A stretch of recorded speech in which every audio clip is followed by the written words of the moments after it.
No último domingo nós demos início a uma nova série de mensagens. Nós estamos juntos no sopé de uma colina em Cafarnaum. Essa colina é próxima ao Mar da Galileia. Estamos juntos aos pés de Jesus.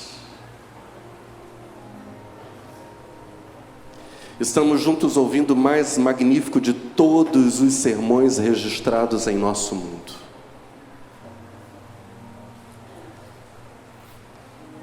Estamos ao pé de uma colina em Cafarnaum, ouvindo Jesus enunciar o Sermão da Montanha. Encontramos-nos na primeira parte do Sermão da Montanha, e essa primeira parte resume tudo o que será dito adiante, todo o desdobramento que virá ao longo do Sermão do Senhor. Estamos diante das bem-aventuranças, também chamadas beatitudes, e talvez, só Deus sabe, cheguemos a meditar nas bem-aventuranças e também no restante do Sermão do Monte. Logo após identificarmos o Senhor Jesus, no último domingo, como o Mosíssimos Moses, o Super Moisés, o Mestre Supremo, cujos seguidores são os bem-aventurados, isto é, aqueles que estão em marcha para o encontro com Adonai. Logo após identificarmos essas coisas, nós notamos 4 atributos das bem-aventuranças, que são os seguintes. Primeiro, as bem-aventuranças apresentam as características que são próprias de todos os salvos. Eles são assim. Em segundo lugar, fica evidente pela repetição 9 vezes da palavra Ashrei, cujo sentido mais primitivo seria em marcha, que as bem-aventuranças são 9 ou 8 características comuns a todos os salvos. Em terceiro lugar, a unidade dessas características se percebe, se nota, no fato de que cada uma necessariamente conduz às outras. Elas estão profundamente entrelaçadas. E em quarto lugar, se essas características são características daqueles que, por seguirem efetivamente a Cristo, estão em marcha para o encontro com Adonai, então nenhuma delas é fruto do nascimento natural. Na sequência final do sermão pregado no último domingo, nós dissemos que se eu me sinto indigno, mas ainda assim quero ser conforme essa descrição que Jesus faz dos salvos, digo, isso que ele cita como bem-aventuranças, a descrição dos salvos. Se eu me sinto indigno, repito, mas ainda assim quero ser conforme essa descrição que Jesus faz dos salvos, ótimo. Se esse é sinceramente meu desejo e ambição, é sinal de que a nova vida já está pulsando dentro de mim. Desse modo, nós hoje continuamos a meditar nas bem-aventuranças, e é verdade, hoje permanecemos na primeira bem-aventurança. Mateus capítulo 5, verso 3. Diga comigo: bem-aventurados os pobres de espírito, porque deles é o reino dos céus. Quem são os primeiros ouvintes dessas palavras que Jesus diz no alto da colina? Como vimos no domingo passado, são gentios, ou seja, não judeus, da Síria, possivelmente também de Tiro e Sidom, e sabe-se lá de quais outros povos, gregos da região das 10 cidades a leste da Galileia, galileus e também judeus, ou seja, uma multidão, como vimos, de povos e etnias. Há uma grande mescla de pessoas ali, ouvindo o ensino do Senhor. Além de estarem todas essas pessoas seguindo Jesus, elas possuem outra importante característica social em comum. Todas as pessoas ali, todos eles, pertencem a povos que estão debaixo da dominação do Império Romano.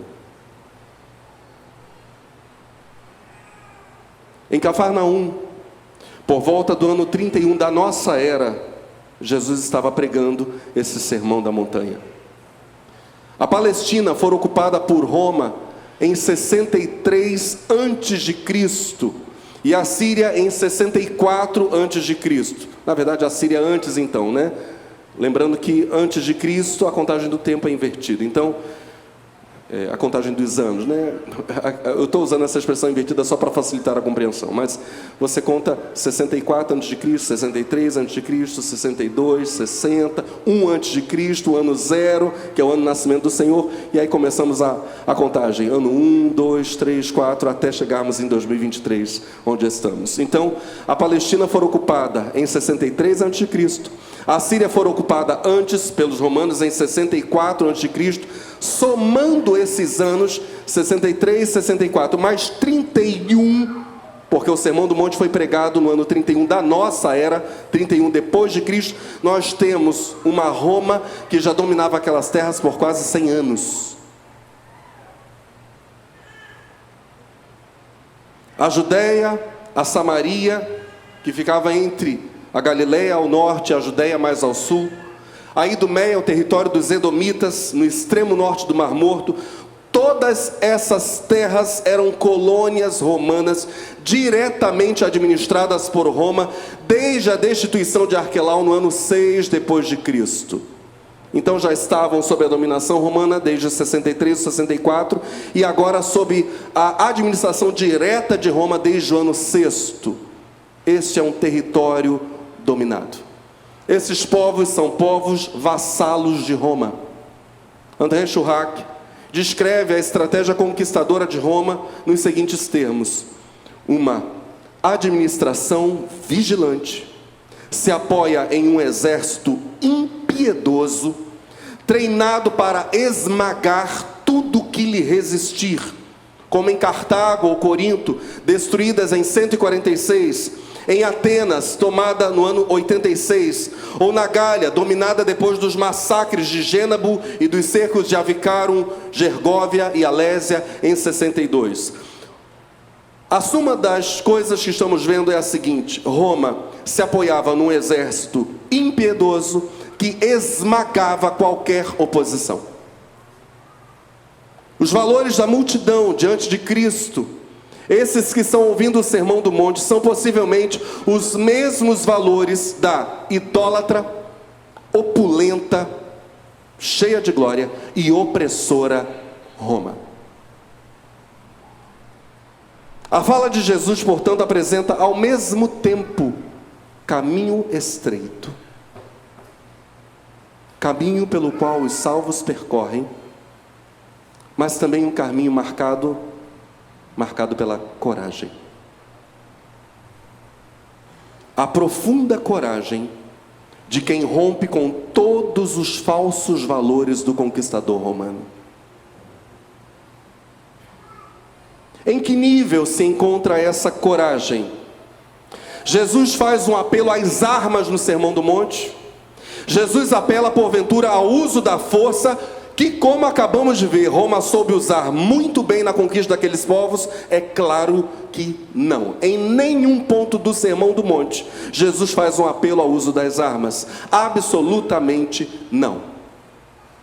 Schurach acrescenta alguns dados muito importantes, dizendo que Jesus nasce, cresce e morre em um país ocupado, turbulento, e cujos habitantes odiavam Roma como potência idólatra e opressora. Então nós estamos junto a Jesus, na colina ali de Cafarnaum, misturados com uma multidão de pessoas que odiava Roma.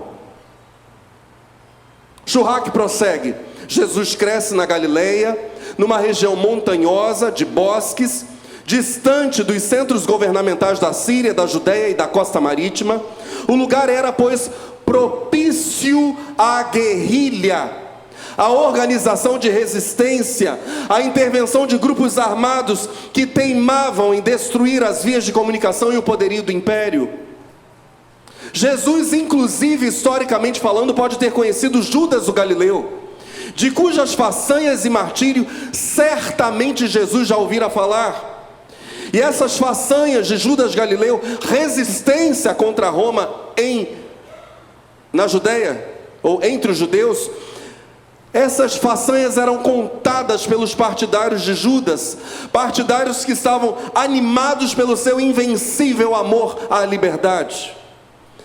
Mas o que estava na cabeça deles era algo extremamente sério, de caráter até doutrinário, não apenas político. Preste muita atenção.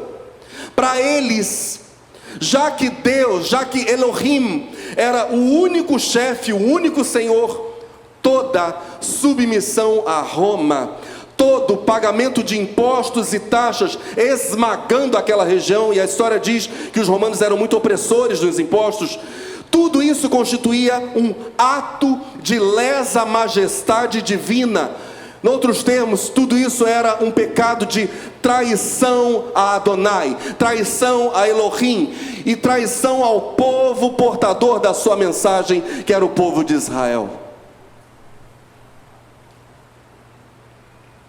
Para aquela multidão, submeter-se a Roma não era apenas um problema social, era um problema religioso. Mas, em primeiro lugar, Jesus no Sermão do Monte, nas bem-aventuranças, parece ignorar completamente a necessidade de estabelecimento de um governo justo em lugar do governo romano opressor. Preste muita atenção nessas coisas. Jesus parece ignorar essa questão.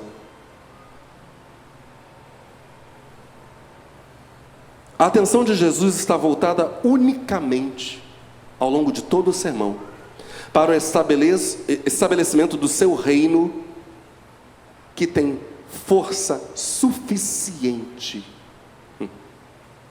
para coexistir com qualquer outro reino.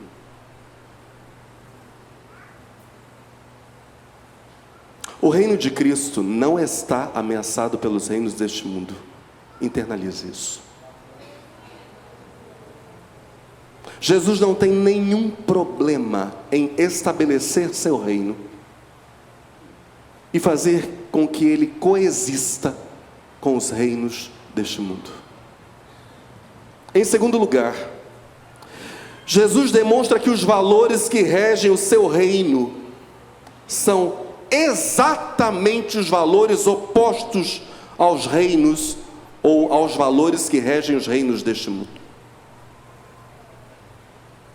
Portanto, os reinos deste mundo, quando no seu ateísmo prático, mesmo quando dizem crer em Deus, mas na prática demonstram que não creem, isso é chamado de ateísmo prático pela teologia. Os reinos deste mundo, quando em seu ateísmo prático, quando na sua sistemática rejeição de Cristo como Senhor, os reinos falam de amor, estão dissimulando, estão teatralizando.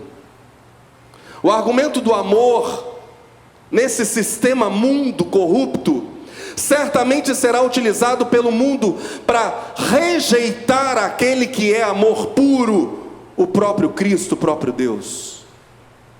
O amor será usado como pretexto para, ao final, no dizer do próprio Cristo, o amor verdadeiro se esfriar.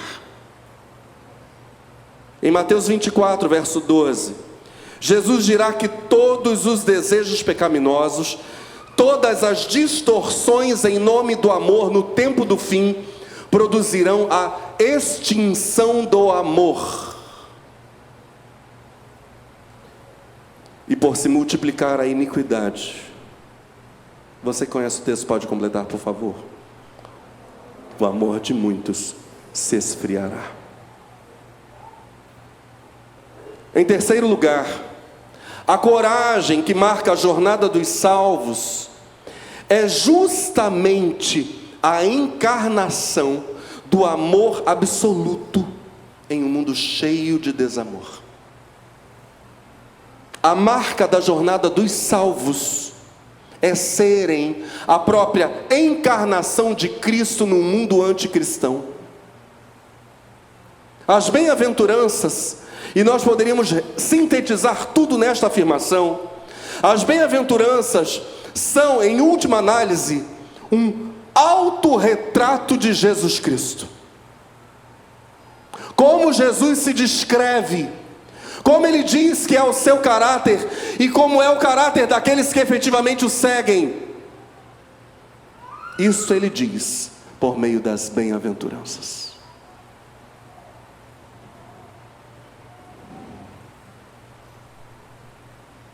Por meio delas, Jesus Cristo está dizendo: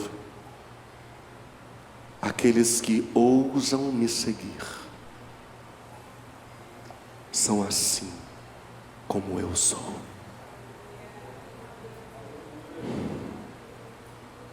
Você pode repetir junto comigo essa frase?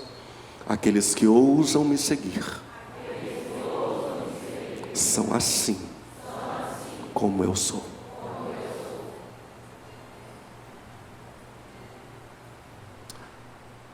Se Roma esmagara os povos, Jesus inicia o Sermão do Monte dizendo que aqueles que estão em marcha para o encontro com Adonai, temos aqui alguém?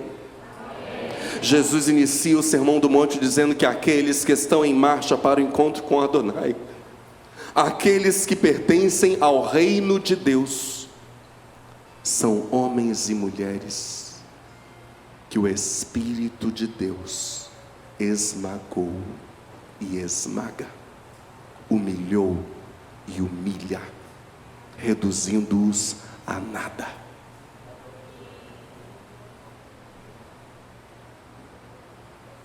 Roma esmagou os povos para torná-los cativos, vassalos. O Espírito Santo esmaga um homem para exaltá-lo.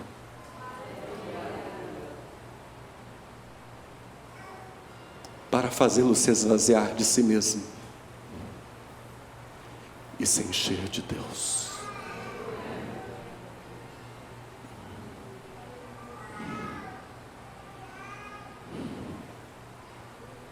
O esmagamento político, o esmagamento pelas armas, fez dos povos dominação romana. O esmagamento do Espírito Santo faz dos homens domínio, território, parte do reino dos céus. O esmagamento político e social não serve de base, não é ele que serve de base para uma exaltação automática no reino dos céus, não é isso. Ninguém herda a salvação por se encontrar à margem da sociedade, por ser pobre, por exemplo. Igualmente, os poderosos deste mundo não estão automaticamente excluídos do reino de Deus por exercerem poder natural. No dizer de Jesus, a primeira virtude do homem, seja ele qual homem for, a primeira virtude do homem na busca de Adonai é essa: humildade de espírito. Seja ele um homem poderoso aos olhos da sociedade, seja ele o mais pobre dos homens, a primeira virtude do homem na busca de Adonai, seja ele quem for, é humildade de espírito. Isso é proclamado por Jesus na primeira bem-aventurança. Nós temos um paralelo dessa condição no texto do Antigo Testamento, Isaías 66, verso 2. Porque a minha mão, o Senhor diz, fez todas estas coisas, e todas estas coisas foram feitas, diz o Senhor. Mas eis para quem olharei: para o pobre e abatido de espírito, e que treme diante da minha palavra. Noutras traduções, esse texto, a segunda parte diz: esta é a pessoa que eu procuro, a pessoa humilde e arrependida, que ouve a minha palavra com todo o respeito. Noutra tradução ainda: a este eu estimo, a humilde e contrito de espírito, que treme diante da minha palavra. A este eu estimo. Os pobres, ou humildes de espírito, ou humilhados do sopro, são gente de coração contrito, gente pronta a se arrepender dos seus pecados, gente que treme com profundo respeito diante da palavra de Deus. Eles não a ouvem como se fosse palavra comum, mas como que ela realmente é, palavra de Deus, e por isso mesmo eles tremem. Eles tremem. Foi essa a postura dos crentes de Tessalônica diante da pregação do Evangelho. E por causa disso Paulo se alegrou profundamente. Ele diz quão alegre ele ficou por causa da reverência dos Tessalonicenses. 1 Tessalonicenses capítulo 2, verso 13. Pelo que também damos sem cessar graças a Deus, pois havendo recebido de nós a palavra da pregação de Deus, a recebestes não como palavra de homens, mas segundo o que ela é na verdade, como palavra de Deus, a qual também opera em vós, os que crestes. Os Tessalonicenses estão de parabéns, diz Paulo. Receberam a pregação, a mensagem pregada, como palavra de Deus, como que ela efetivamente é. Essa profunda reverência, esse profundo temor, foi exatamente o que Isaías demonstrou em ação, na sua reação e nas suas palavras, mediante a visão do trono de Deus.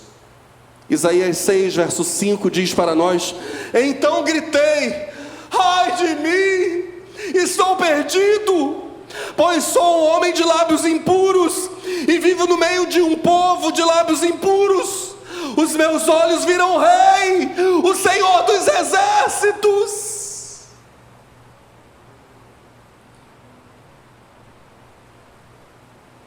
Observemos como a fala e a atitude de Isaías estão absolutamente na contramão do discurso do mundo.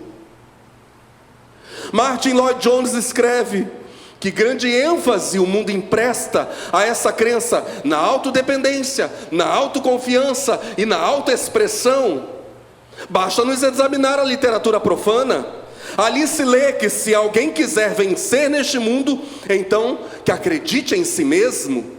Essa é a ideia que governa de modo absoluto as vidas dos homens da atualidade. Efetivamente, diz Martin Lloyd Jones, eu diria que essa é a ideia que está controlando todas as facetas da vida dos que estão fora do cristianismo. Eis o princípio segundo o qual opera toda a vida moderna. Procure expressar-se, acredite em si mesmo, tome consciência das suas capacidades inatas e deixe que o mundo inteiro as veja e reconheça. Diga comigo: autoconfiança, segurança própria, autodependência. Essa é a voz do mundo. O problema é assimilarmos essa visão de mundo e do mundo enquanto cidadãos do reino dos céus. Charles Wesley, o irmão do grande John Wesley. Charles Wesley teve uma importância chave também no avivamento inglês do século XVIII. Ele compôs cerca de 9.000 hinos. Enquanto o avivamento metodista ardia na Inglaterra, uma das canções compostas por Charles Wesley se intitula Jesus, amante da minha alma. Num trecho desse hino, Charles Wesley dizia o seguinte: justo e santo é o teu nome, mas eu sou todo injustiça. Vil e pecaminoso eu sou, mas tu és veraz, ou seja, verdadeiro e gracioso. A primeira bem-aventurança diz: seguem em marcha para o encontro com Adonai aqueles que se consideram absolutamente indignos de seu glorioso destino, isto é, estar frente a frente com Deus. Sentem-se em falta, sentem-se em verdadeira penúria espiritual. Eles estão libertos de toda autoconfiança, de toda segurança própria e autodependência. Eles contam com o imensurável amor de Deus.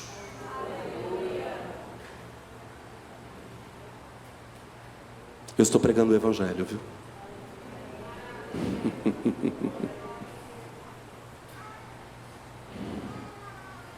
E porque não confiam em si mesmos, os humildes de espírito dependem de Deus, nas suas ações, nas suas decisões, nas suas palavras. Eles lutam em oração, por si e pelos outros. Eles se debatem diante da palavra de Deus, reconhecendo a distância entre a sublime palavra de Deus e a natureza caída dos seus corações.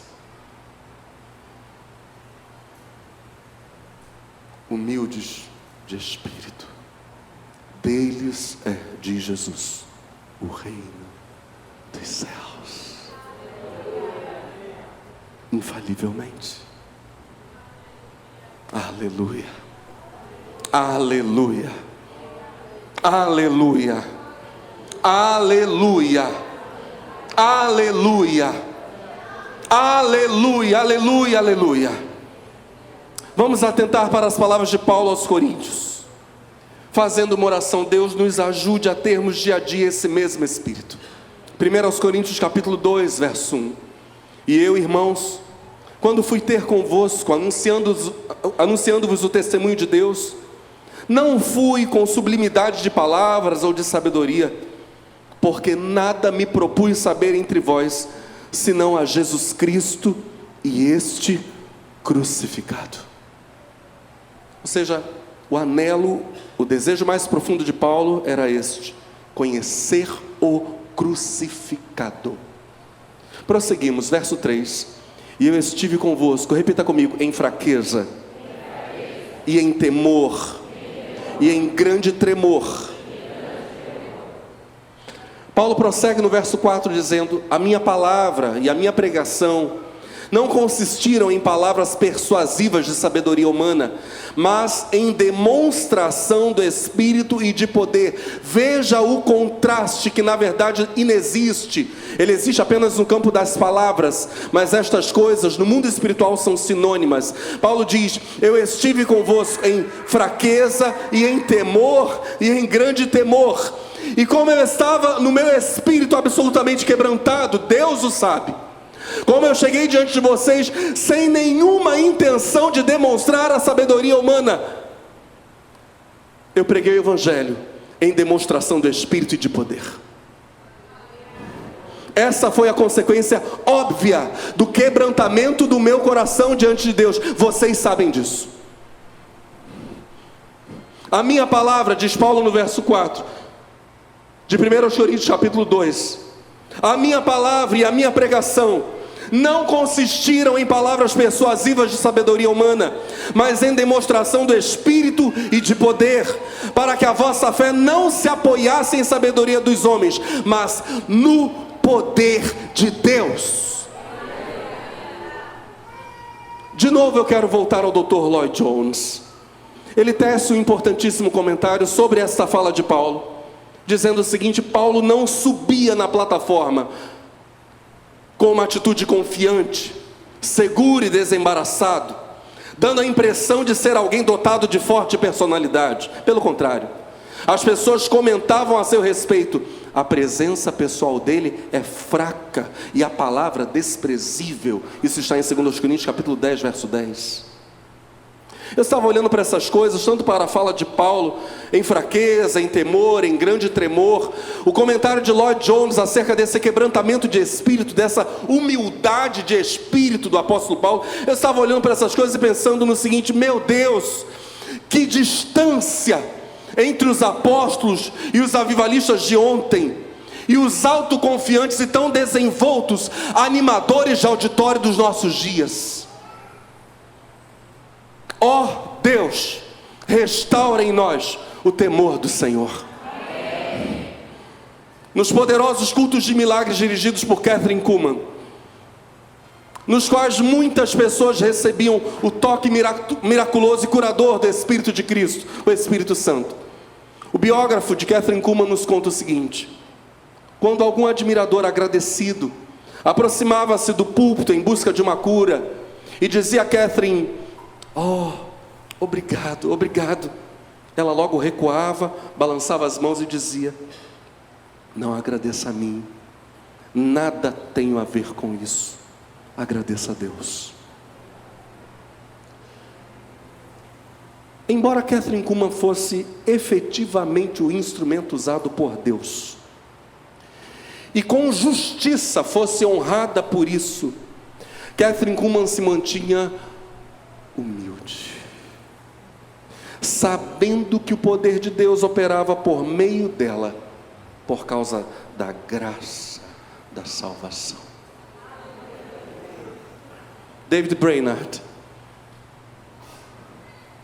Ler a biografia de David Brainerd é sempre um golpe no coração, um golpe no estômago.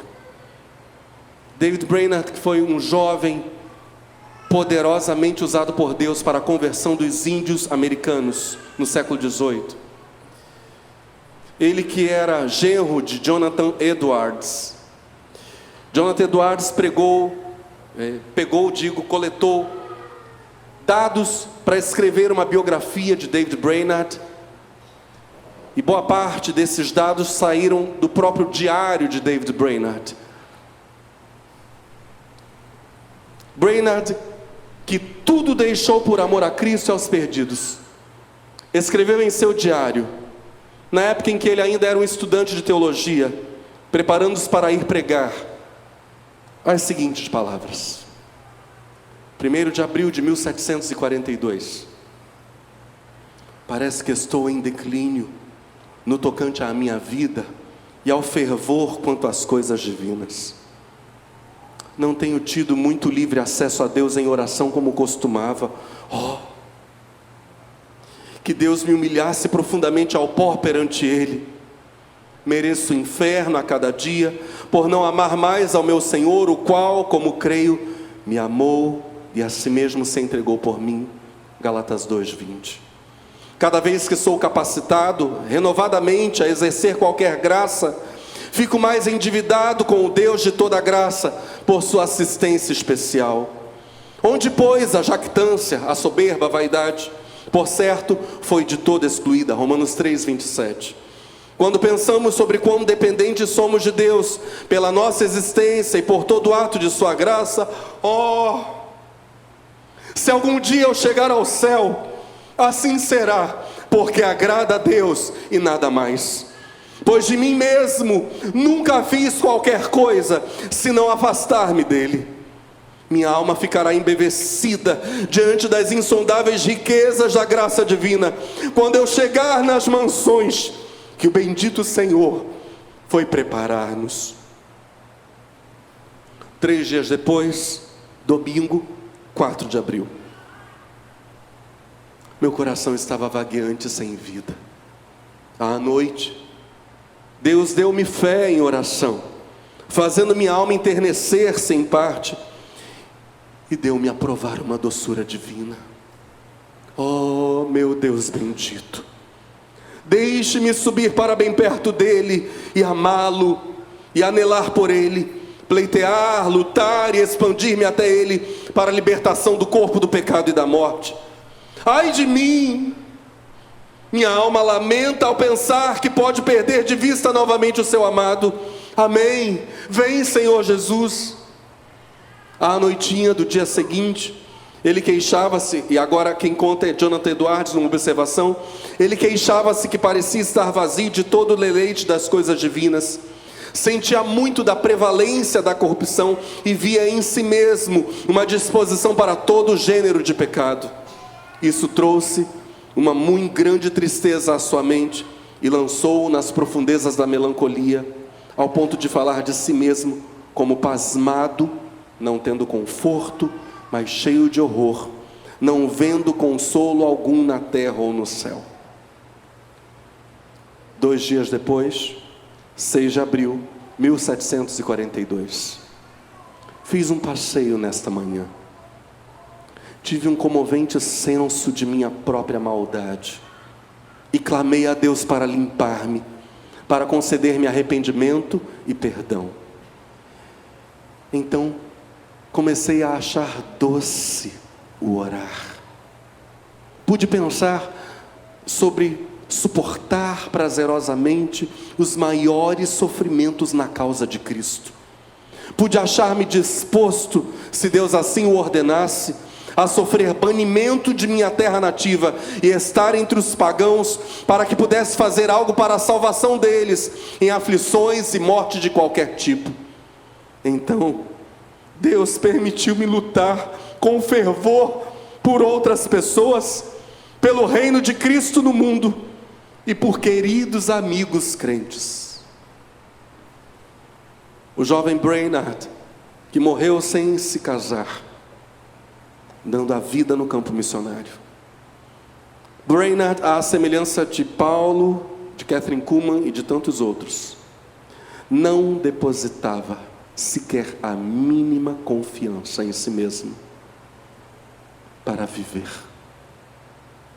para realizar a obra de Deus. O seu espírito era humilde. Brainerd orava, clamava, chorava. Mas alguém poderia confundir a humildade de espírito com alguma obra da carne, como timidez, fraqueza ou até mesmo covardia,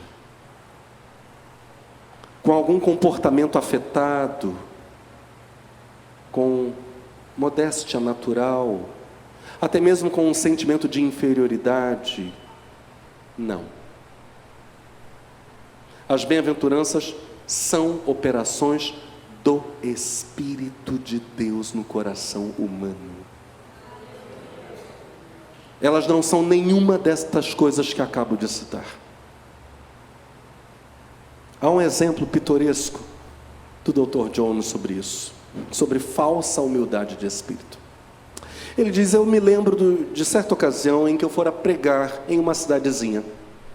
Quando cheguei no sábado à noite, um homem já estava à minha espera na estação. Imediatamente ele pediu-me para que eu lhe entregasse a minha bagagem. Na verdade, quase arrancou a força da minha mão. Em seguida falou mais ou menos nestes termos: sou diácono da igreja onde o senhor irá pregar amanhã. E acrescentou: eu sou um mero João Ninguém, uma pessoa sem a mínima importância. Eu não sirvo para nada. Não sou nenhum grande vulto da igreja. Sou apenas um daqueles que transportam a bagagem do pastor. E aí Martin Lloyd Jones comenta: ele ansiava que eu soubesse quão humilde ele era, quão humilde de espírito ele era. Todavia, por meio da ansiedade que demonstrava para que eu reconhecesse aquilo, ele negava exatamente o que procurava afirmar. O homem que, por assim dizer, gloria-se dessa forma em sua humildade de espírito, mediante tal atitude apenas prova que não é humilde. Tudo não passa de uma atitude afetada, é uma encenação, algo que, como é óbvio, aquela pessoa não está sentindo.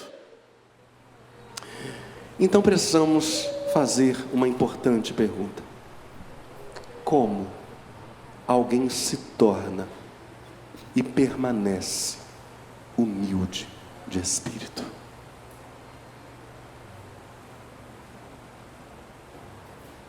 Quantos aqui queremos herdar o reino dos céus? A primeira condição é essa. Na verdade, a primeira característica apresentada por Jesus é esta: bem-aventurados os humildes de espírito, porque deles é o reino dos céus.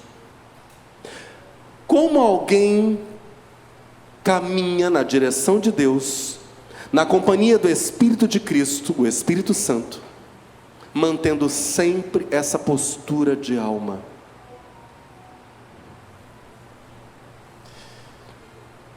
Eu me maravilhei pensando no seguinte: a resposta está obrigatoriamente na própria pergunta.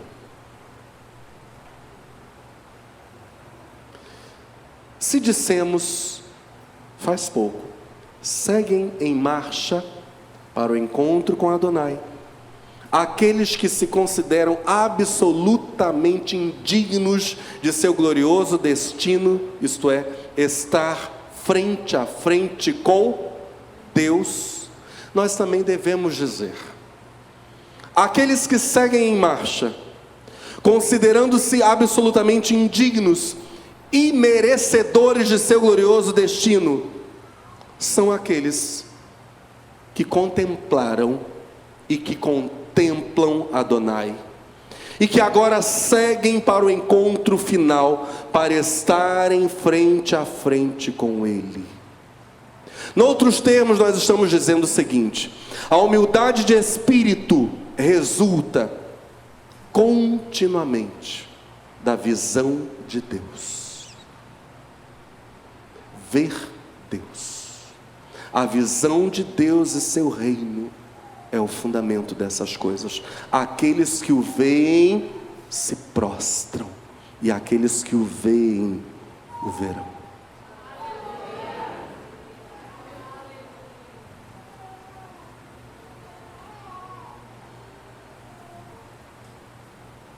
Repita: aqueles que o veem o verão.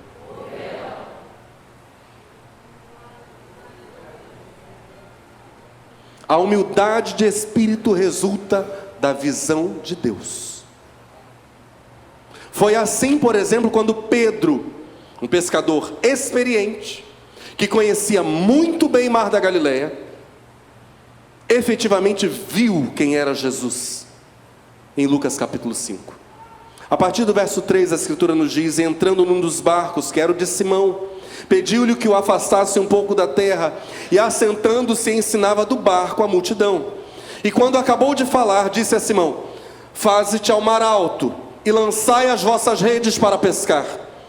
E respondendo Simão, disse-lhe: mestre, havendo trabalhado toda a noite, nada apanhamos, mas por que mandas, lançarei a rede. E fazendo assim, colheram uma grande quantidade de peixes, e rompia-se-lhes a rede. E fizeram sinal aos companheiros que estavam no outro barco, para que os fossem ajudar. E foram, e encheram ambos os barcos, de maneira tal que quase iam a pique, quase iam naufragar. E vendo isso, Simão Pedro, aqui está a humildade de...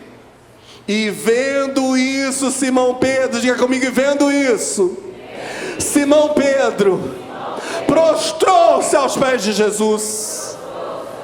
A Bíblia diz que Simão Pedro prostrou-se aos pés de Jesus, dizendo: Senhor, afasta-te de mim, porque sou um homem pecador. Foi também assim com o extremamente culto, erudito mestre da lei, Paulo. Ele deixou de confiar nas suas muitas capacidades para confiar exclusivamente em Cristo. A partir da fé, a partir da sua relação com Cristo, esse homem passou a se mover no mundo. É isso que ele diz em Filipenses capítulo 3, a partir do verso 7. Mas o que para mim era lucro, digo, passei a considerar como perda por causa de Cristo. Mais do que isso, considero tudo como perda, comparado com a suprema grandeza do, diga comigo, do conhecimento de Cristo Jesus, meu Senhor. Eu quero voltar à leitura do texto. Isso é muito maravilhoso. Paulo diz: o que para mim era lucro, passei a considerar como perda, por causa de Cristo. Mais do que isso, considero tudo como perda, comparado com a suprema grandeza do conhecimento de Cristo Jesus, meu Senhor, por quem perdi todas as coisas. Eu as considero como esterco para poder ganhar Cristo e ser encontrado nele, não tendo a minha própria justiça que procede da lei, mas a que vem mediante a fé em Cristo, a justiça que procede de Deus e se baseia na fé. Preste atenção, este é o final da mensagem. Paulo está dizendo para nós que em nada confiava senão em Cristo. Ele não descansava o coração em sua linhagem. Fariseu, filho de fariseu, da tribo de Benjamim, não. Paulo não descansava o seu coração na sua linhagem ou na sua nacionalidade, judeu, com cidadania romana. Paulo não descansava o seu coração nos seus dons naturais, que eram muitos, filósofo, poliglota. Paulo não descansava em sua posição social, um homem extremamente influente, em seu dinheiro, em suas riquezas, em sua cultura, treinado aos pés de Gamaliel, grande sábio, judeu da antiguidade. Embora Paulo tivesse todas essas coisas, nenhuma delas controlava as suas decisões. Somente Cristo. Paulo não condicionava a sua vida a nenhum desses poderes. Seu desejo era agradar a Cristo, um homem humilde de espírito. Eu tenho muitas coisas, diz ele, como se não tivesse nada. Ouço meu Cristo, e o que Ele me ensina, isso faço, e o que Ele me diz, isso eu falo. Eu sou de Cristo. Aleluia. Como alguém pode ser humilde de espírito? Isolando-se da sociedade, se tornando um monge? Não. Privando-se de todas as dádivas de Deus? Não. Há um sem número de coisas que Deus nos dá para o nosso deleite, para o nosso aprazimento, a Bíblia diz. Automutilando-me, fazendo sofrer o meu próprio corpo? Certamente não. Como alguém pode ser humilde de espírito? Paulo diz: conhecendo, olhando, admirando, olhando fixamente dia após dia, Cristo. Olhe para Jesus Cristo. Devore a palavra. Ore. Consagre-se a Ele. Quanto mais você fixar nele os olhos, tanto mais você se sentirá nulo em você mesmo. Tanto mais humilde de espírito você se tornará. Olhe para Ele. Continue olhando para Ele. Deleite-se em Cristo Jesus. Tome prazer na pessoa de Jesus Cristo, Mestre dos Mestres, Salvador e Senhor. Deleite-se no Senhor, para sermos humildes, pequenos. Olhemos para aquele que é grande, sábio, poderoso, bom. Olhemos para Cristo. Que Deus nos abençoe. Por favor, fique de pé no seu lugar.